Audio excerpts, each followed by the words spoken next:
avec l'ouverture ce soir du Salon du Livre Jeunesse qui va se déployer à la fois à la médiathèque ce soir, mais également autour du kiosque de la place de la Victoire, avec différentes animations.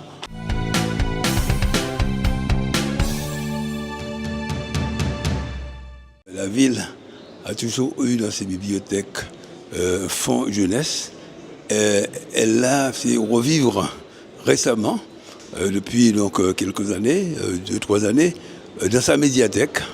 Il était important pour nous de valoriser ce fonds en créant un événement comme le Salon du Livre Jeunesse qui est de nature à créer véritablement l'événement, à attirer l'attention sur la médiathèque, sur la ville, à faire en sorte d'attirer également un public de jeunes, mais également d'attirer les familles. Parce que qui dit enfant, dit jeune, dit famille également, parents. Alors donc nous aurons 3 jours de salon. Le salon commence à partir de demain. 3 jours de village du salon, puisque le salon à proprement parler a commencé dès lundi avec les auteurs qui allaient à la rencontre des différents publics, notamment des classes, au sein de leur établissement, des rencontres aussi au sein de la prison. Mais à partir de jeudi, donc le salon s'installe, son village s'installe au niveau du kiosque de la place de la Victoire, avec des rencontres avec les auteurs, des ateliers d'écriture, ateliers d'illustration pour des classes de maternelle jusqu'au lycée. Nous avons également des tables rondes pour les parents et intéressés, telles que vendredi après-midi, une table ronde autour de Mon enfant est dyslexique, comment faire pour l'intéresser à la lecture. D'autres thématiques également seront abordées le vendredi et le samedi après-midi, tel que le samedi, L'amour 2.0, animé par Némi Martin. Donc vraiment, c'est un programme très éclectique pour petits et grands. N'hésitez pas à venir en famille, puisque nous avons notamment une nocturne vendredi soir, puisque c'est vendredi 13. La thématique de la nocturne, c'est Si au PDP. Alors, ce sont des histoires qui vont un peu faire peur, des contes, des slams, avec nos partenaires conteurs. Nous avons l'auteur Nbitako qui sera là, qui proposera également un atelier autour de cette thématique. Donc, venez vraiment nombreux sur ce Salon du Livre Jeunesse, première édition, ici à Pointe-à-Pitre.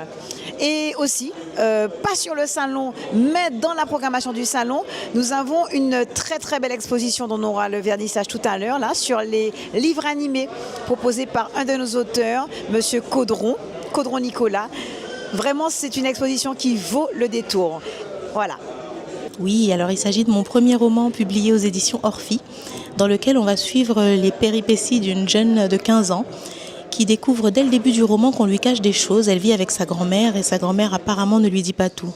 Mais plus sa grand-mère se tait, plus les langues se délient dans le quartier et un jeune qu'elle ne fréquente pas habituellement, Elijah, vient lui faire savoir que lui, il sait ce qui se passe et qu'il faut qu'elle se méfie parce que une certaine malédiction sévit dans leurs 2 familles et qu'elle le croit ou qu'elle ne le croit pas, elle aura affaire à la bête. Alors bien entendu, elle ne le croit pas, mais je peux vous dire qu'en tout cas, il faut que Célia soit prête parce qu'elle aura affaire à la bête. C'était très important et c'est plus qu'un clin d'œil, c'était important de pouvoir situer un récit fantastique autour d'histoires et de notre univers folklorique, magico-religieux, magico-spirituel guadeloupéen, mais c'était aussi important de pouvoir le situer dans des univers qui nous ressemblent. Là, l'histoire se passe à Pointe-Noire avec des personnages qui sont bien de chez nous et ça me paraissait important. Il n'y a pas de raison qu'il n'y ait que des vampires, des loups-garous et des sirènes dans la scène du fantastique. On a plein de choses à raconter et j'avais envie de le faire.